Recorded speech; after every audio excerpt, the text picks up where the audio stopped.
ఎవరైతే దేవుని సన్నిధికి భయపడతారో, ఎక్కడంటే ఎవరికంట దేవుని సన్నిధికి మనం భయపడాలి. దేనికి భయపడాలండి? దేవుని సన్నిధికి మనము భయపడాలి. దేవునికి మనము భయపడాలి. అప్పుడే మనము క్షేమముగా ఉంటాం. ఎక్కడ క్షేమంగా ఉంటాము?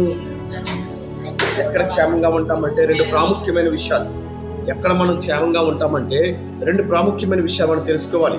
ఎప్పుడైతే దేవుని సన్నిధికి దేవునికి మనం భయపడి మన భక్తిని కొనసాగిస్తామో ఈ భూమి మీద మనం క్షేమంగా ఉంటాము, పరలోకంలో కూడా క్షేమంగా ఉంటాం. దేవునామానికి మహిమ కలుగును గాక.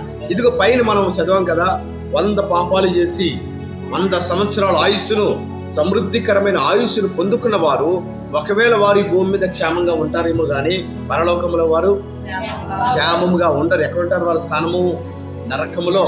వారి స్థానము నరకములో కనుక అక్కడ ఏముండదంట? అక్కడ క్షేమం ఉండదు. అక్కడ ఏముంటుందంటే ఏడ్పును పండ్లు కొరుకుట.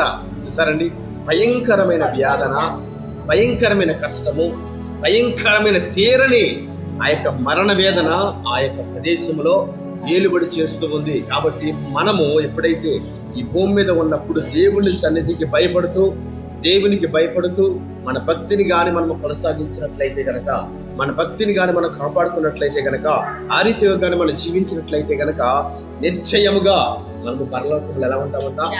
క్షేమముగా ఉంటాం. దేవునామానికి మహిమ కలుగును గాక. ఈ భూమి మీద ఉన్నంత కాలము ఒకవేళ కష్టం వచ్చినా, నష్టం వచ్చినా, దుఃఖం వచ్చినా దేవుని హస్తం మనకు తోడుగా ఉంచి ఆ యొక్క కష్టముల నుంచి దేవుడు మనలను కాపాడుతూ క్షేమకరమైన మార్గంలో దేవుడు మనలను నడిపిస్తూ ఉంటాడు. ఎప్పుడంటే మనము దేవుని సన్నిధికి భయపడాలి. చెప్తారు ఈ మాట. నిశ్చయంగా, ఖచ్చితంగా మనము దేవుని సన్నిధికి భయపడే వారిగానే మనం ఉండాలి. ఈ లోకంలో దేనికి కూడా మనం భయపడవలసిన అవసరం లేదు. అయితే మనము సహజంగా ఇదిగో చూసినట్లయితే దేవుని సన్నిధికి మనం భయపడం, అంతే కదండి. దేవుని సన్నిధికి, దేవునికి కానీ మనం భయపడం. దేనికి భయపడతాము? ఈ లోకంలో ఉన్న వాటికి మనము ఎక్కువగా భయపడిపోతూ ఉంటాం. ఈ రీతిగా కానీ చేయకపోయినట్లయితే గనక, ఈ రీతిగా కానీ నడవకపోయినట్లయితే గనక, ఈ రీతిగా కానీ నేను ముందుకు వెళ్ళలేకపోయినట్లయితే గనక నాకు కీడు జరిగిందేమో, ఏంటంట, నాకు కీడు జరిగిందేమో, నాకు నష్టం వాటిల్లుతుందేమో, నా మీదకి ప్రమాదము దిగి వచ్చేస్తుందేమో అన్నట్లుగా మనిషి యొక్క ఆలోచన. దేవునికి స్తోత్రం కలిగిన గాక. ఈ లోకంలో ఉన్న వారికి ఆ ఆలోచనలు ఉంటాయి, కానీ దేవుని నమ్ముకున్న వారికి మనకి ఏముండకూడదంట? అలాంటి ఆలోచనలు ఉండకూడదు. దేవునికి స్తోత్రం కలిగిన గాక.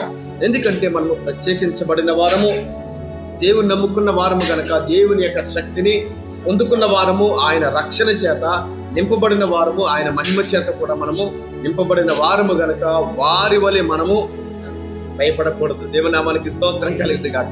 ఈ లోకంలో ఉన్నవారు చేశారంటే ఒక అర్థం ఉంది, కానీ దేవుని నమ్ముకున్న మనం ఎలా ఉండాలంట? వారికి మాదిరిగా మనము ఉండాలి. మనమే వారికి ఏమైపోకూడదు? మాదిరిగా ఉండకూడదు. అర్థమవుతుందండి? మనమే వారికి మాదిరి అయిపోకూడదు, కానీ మన ప్రవర్తనే, మన నడవడిక వారికి ఒక మాదిరిగా ఉండేలాగానే చూసుకోవాలి. దేవుని నామానికి మహిమ కలుగును గాక. ప్రతి విషయంలో కూడా మనము దేవునికి, దేవుని సన్నిధికి భయపడే వారిగానే ఉండాలి, కానీ ఈ లోకానికి, సమాజానికి, ఈ లోకంలో ఉన్న వాటికి వేటికి కూడా మనం భయపడవలసిన, చెప్పాలి మీరు గట్టిగా, అంతే కదండి, భయపడవలసిన అవసరం లేదు. ఎందుకంటే దేవుని యొక్క హస్తము మనకు తోడుగా ఉంది కనుక, అన్ని వేళలా దేవుని హస్తము మనలను నడిపిస్తుంది కనుక దేవునికి మాత్రమే మనము భయపడే వారిగా ఉండాలి.